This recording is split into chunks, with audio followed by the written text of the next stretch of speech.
Sempat naik hingga 25% dari harga normal, kini harga cabai di pasar tradisional Kota Palembang sudah kembali normal.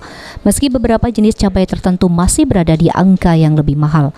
Dijelaskan oleh salah satu pedagang cabai di pasar kilometer 5 Palembang, sejak seminggu terakhir harga cabai merah di pasar tradisional Kota Palembang berada di kisaran Rp16.000 per kilogram. Dari sebelumnya sempat meroket hingga Rp22.000 per kilogram. Penurunan harga juga terjadi di harga cabai hijau, di mana cabai hijau saat ini dibanderol di angka Rp10 hingga Rp12.000 per kilogram. Dari sebelumnya dibanderol Rp15 hingga Rp16.000 per kilogram. Berapa sekarang yuk? Sekarang 16.000 per kilo. Iya. Sebelumnya naik berapa yuk?